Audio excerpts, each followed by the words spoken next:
All right, welcome back out of Fear Gang. It is Nick here. I hope everyone is having a great day. Today's Friday, and I hope you guys have an awesome weekend.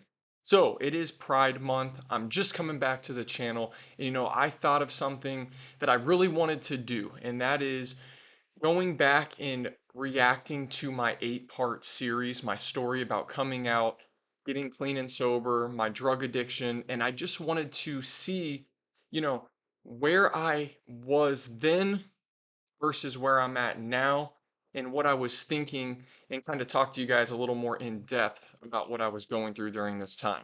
Now, I actually came out at the end of 2020, but I uploaded this video just over a year ago, maybe something like that.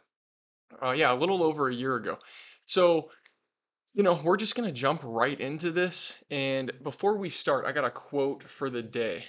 Inspirational quote of the day for you guys. You're braver than you believe, and stronger than you seem, and smarter than you think. So, I don't know, you know, believe in yourself. We can do it. And I think that falls into the coming out thing. You're braver than you believe. It took a lot of bravery to do that. Stronger than you seem, you can do it. And smarter than you think. I have an issue with that sometimes. Like, I truly don't think I am smart enough, whether it's like going back to school or starting, let's say, a channel or figuring out this technology. Like, I'm just like you guys, I'm just another person, and I just feel like sometimes I'm not smart enough to do it, and I really have to just take that first step and just try. So that's what I'm doing. Let's get into this video. I remember when I shot this, I didn't notice that I had the stain on my shirt from the Chick-fil-A milkshake. And yes, I got the comments about a gay guy going to Chick-fil-A, and I discussed it. Yes, I do love their cookies and cream milkshakes, but honestly, at this point, I did not know that they were like against the community, or I'm not really sure still, like their complete beliefs, but um, yeah, I do love their milkshakes. Let's get it. This is gonna be so cringy. Oh my God. It's always weird watching myself on camera. All right, what's going on YouTube? As you can tell, this is gonna be my coming out story. Now, bear with me because this is a lot. If you're triggered by like drug use, um, or if you're like a kid or whatever, I don't want this to um, I want to say I don't want it to trigger anybody, and I really don't want it to. My goal with this is to give hope to people, that anybody that was like me or maybe struggling out there. Are you freaking kidding me, bro? Dude, I spilled freaking cookies and cream Chick-fil-A milkshake on my dang Tim Tebow shirt. All right, well, whatever. Okay, so we're gonna just pause this real quick. Now, first of all, I love that Yamaha hat. Second, um, the reason I made this series and the 8-part series is because I did want to give hope to people, and I still do. And the fact that we've come this far, over 5,000 subscribers and a couple thousand views on videos is it's still mind-blowing to me.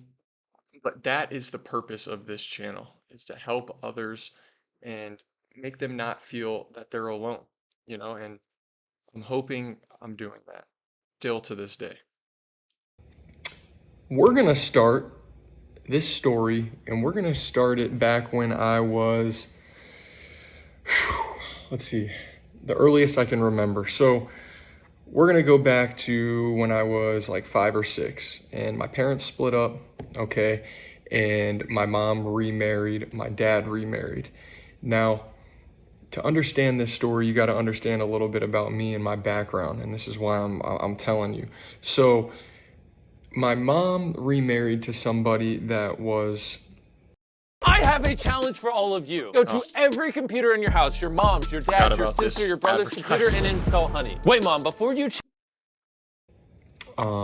Using drugs, and she had her fair share of problems. It was in like a very southern redneck town where you don't say things like the G word, I'm gay, or this or that back then. So you can notice when I'm telling this story and I'm telling everybody, like I'll say like the G word, or I'm scared to say like gay, like out loud. It still was difficult for me at this time to like say that or express that. And when I'm talking about this small town, like I'm talking like real rednecks, guys. You know, from the south, like the swamp, not just like some farmland. I'm talking the far south part of Florida in the Everglades swamp, real criminal rednecks.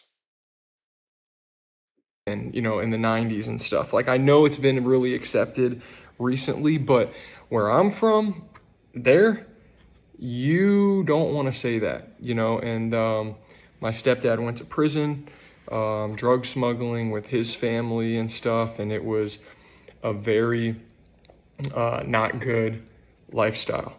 Now, from there, that was my mom and stepdad in that town. Then my dad was a cop, Southern Baptist, never did drugs, nothing, but very religious or has, those type of beliefs. So, okay, so right there, I'm talking about I had two different sides, right? So I had both against, I felt like the gay community or their beliefs against it.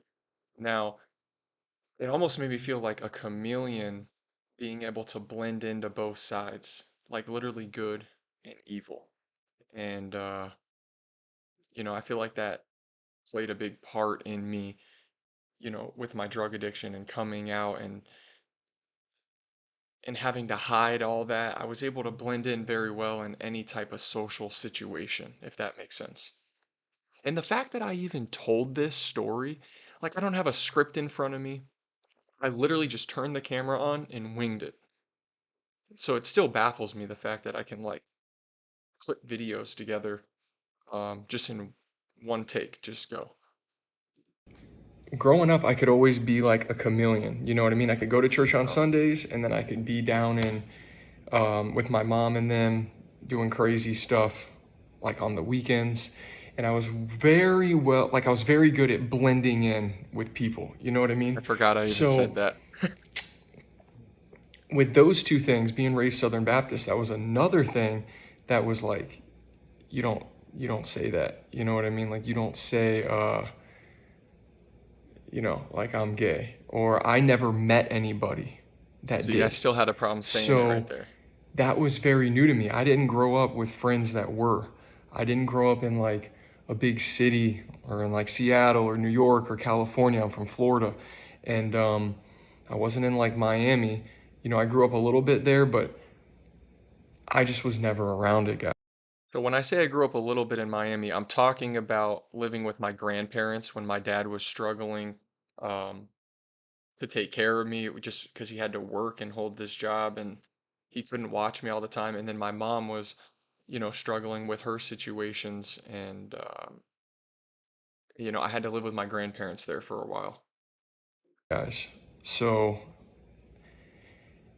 growing up, middle school, high school was just like a normal kid. I played a lot of sports. I played basketball. I played football.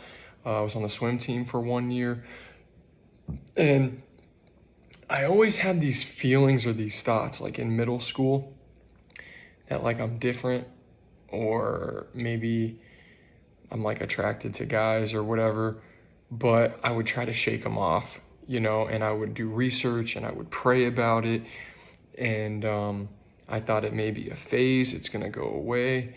And I never opened up to anybody. I'm like not one person. And I just So when I was in middle school and high school and I was talking about that phase or these phases, I remember doing research laying in bed at night and people on these forums would say you can pray it away or it's just a phase, you'll grow out of it. And remember countless hours, literally guys praying that this, I wouldn't be gay, or this wasn't my life, or to help take it away. So I really get like emotional when people talk about God can take it away or you can pray it away, because I tried so hard. And I prayed, I mean, I thought I prayed as hard as I possibly could for years, and nothing happened. I still ended up having those thoughts, and I couldn't get it out of my head. Kept it in, and I had plenty of girlfriends, not like acting like I'm a player or anything like that, but um, I did have a couple I can talk. girlfriends. I can talk to people. I can talk to women, and I have a big heart, and I knew how to play the game. Like I'm not stupid. I know how to play the game and have whatever, and then no one would think that I'm struggling with this. So from there, I'm in high school and I'm dating different girls, and it was nothing serious, and I always broke up with them. I always broke up with the girls. They never broke up with me. I'm not saying that again, for the ego or pride thing, but I'm saying that because I never felt any type of connection. You see what I mean? Like, I was wondering, like, people going through high school and having these Yep. heartbreaks and emotional and hormones and all that stuff. Like, I never felt a connection with any of the women that I dated. So I was like, I was so confused, guys. Like, I didn't know if I was gay, if I was bi, if it was a phase, if I could pray it away. Yep. I didn't know. But like deep down, like I was thinking about it, and I was like, I think I am, but I don't know if this is right. I don't know if it's wrong. I don't know what to do, but I'm not telling anybody. See, it's so crazy how lost I actually was when I look back to those times, like in high school and when I was younger. I, God, I was so lost. I wish I could have opened up and talked to somebody about this, whether it was like a counselor or a therapist, but I was so scared it was going to get back to my parents. And then once I said something, my life was over, which is just so crazy to think that I struggled with this for so long when there actually is help out there. Um, But that thing with the breakups, right? Or like breaking up with the women, or never feeling like emotionally connected or having that intimate like connection with someone. I couldn't understand why people in high school or in relationships had such a problem. You know, now I can see it. I can completely understand it. Not even telling my best friends. I'm not telling nobody. And I would pray to God for. Ah, sorry guys. This I completely game, forgot about the commercials. I'm gonna have to you're figure not that ready out for it. with the series. Years, every night before bed.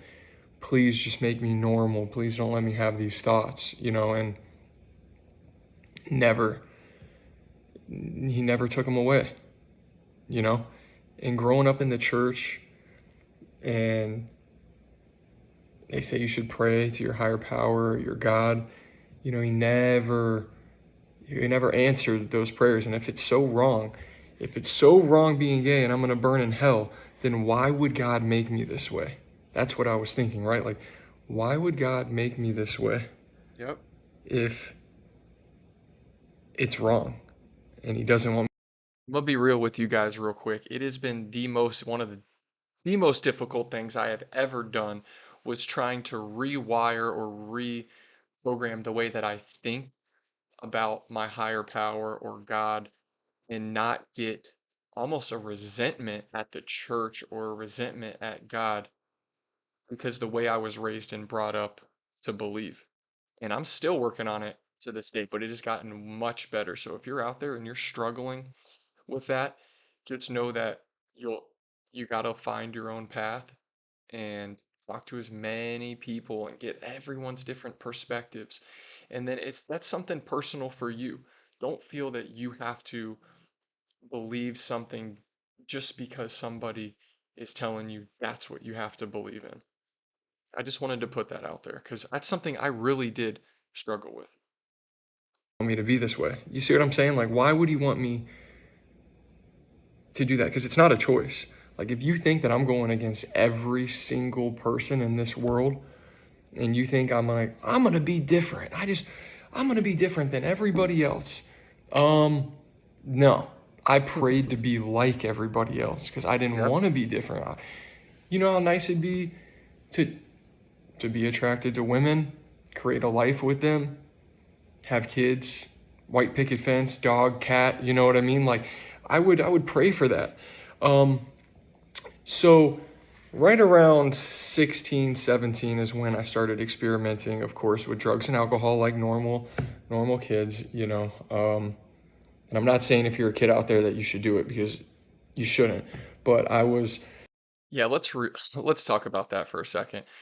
When I meant like, 16 or 17-year-olds experimenting, not every 16 or 17-year-old experiments. You don't need to experiment. I don't want you to experiment. But when I was in school and the people I was around that age is when a lot of people started to experiment with drugs and alcohol and a little bit before. And I felt I wanted to fit in, I wanted to feel cool. So I did experiment. But if you're out there, please, please, please, whatever you do, be safe. Don't do it. Don't feel like you have to be peer pressured or let someone peer pressure you into it because this stuff out here now is killing people. This fentanyl is dropping you like flies. I mean, it happened to me, okay? So be extremely careful. I've always been one of those people I want to try everything, you know, at once, whatever. And I did. I started drinking, started smoking weed, and then when I was 17, I fell into um, painkillers. My friend broke his leg on the football team. He had some. He said, "Yo, these make you feel really good." Gave me two of them. I took them, and I felt great. All that fear, all that anxiety, all that not feeling like I don't belong and I don't know what's wrong with me, all that, those pills made it go away temporarily, though. See what I'm saying? So it made it. Okay, so when I was talking about right here, all the like those feelings that I had inside, that feeling of being different, the fear, the anxiety, the dealing with, am I gay, am I not, all that those pills, those opiates for me, for some of you, it could be alcohol. For some of you, it could be weed, it could be cocaine, it could be benzos, Xanax, whatever. When I took those opiates and ingested them, all those feelings, I just felt like everything is okay. Everything's gonna be fine. But I said temporarily there because in the long run, this will catch up to you. And you're going to have to deal with all those problems, all those anxieties, all those fears, and you're going to have to face them in a healthy way. And going down that road of addiction is no joke, as you'll be able to tell with this story. Go away, but it was just temporary. And I got hooked on that feeling. I thought, oh, this is what I've been missing. This is what I need in my life, right? And so this starts down an entire almost 10-year path of my drug addiction. Because from that moment that I took those pills that day in high school, my senior year, I went home that night. I found 3 bottles full in the cabinet, and I proceeded to take them every single day. Oxycodone, hydrocodone, Vicodin, all that. I would take them at school, take them while playing sports, take them while playing basketball. It just made me feel accepted, made me feel I had no fear, made me feel good. Exactly. And so I end up graduating high school and I go down to college in the Keys, in Key West. And it was a community college. It was its first year of dorms. And the reason I went to that college is pretty simple. I couldn't get anywhere else, Yep. and I love the Keys. The water's beautiful, and this is where I think we're gonna leave off at the end of part one. We'll start part two tomorrow, and just bear with me because this story is about to go down like You guys, I'm serious. Like this is a story. It Um, is. but I'm making this video because I want people out there that are may have grown up like me or may have been struggling like me or feel not comfortable in their skin or in their with their family or just struggling with this whole idea like no, it's okay. You know what I mean? You got to open up and talk to someone. But with that being said, that's part 1. Get ready cuz part 2's coming and I love you guys. I don't have any followers, but I love y'all whenever you do join. So, I'm Nick. This is part 1 of my story, and let me know what you think. I'm gonna put it out there. Peace. Okay, wow, this is so funny to see, like, me uploading this video with 0 followers and just telling everybody I love them and then, like, realizing I have nobody. Um, wow. So, guys, we have over 5,000 subscribers, 5,170 something. And let's just see, when did I upload this video? See, it just says a year ago. I can't see it. I probably got, oh, wait, January 28th of 2022. Wow. So that is so more than a year and a couple months ago. This is absolutely incredible to see the growth and how much we've come just from this. Now, this reaction's gone on for a little bit. You know, the comments, 111 comments. You know, some of you guys are absolutely incredible, supportive. But man, some of you guys roasted me in these comments, especially when it came to the Chick-fil-A thing. Uh, but thank you so much, everybody. I hope you enjoyed this reaction. We are going to be doing my 8-part series for the whole reaction. I'm going to react to everyone, and we'll go through the whole thing, and I'll talk about it a little more in depth. And we'll also be doing music video reactions, TikTok reactions, other YouTube reactions. So I need you guys to make the list, write it down in the comments, hit that subscribe button, hit that notification bell, hit that like button or dislike button. It's completely up to you. And I love you all. Have a great day and peace.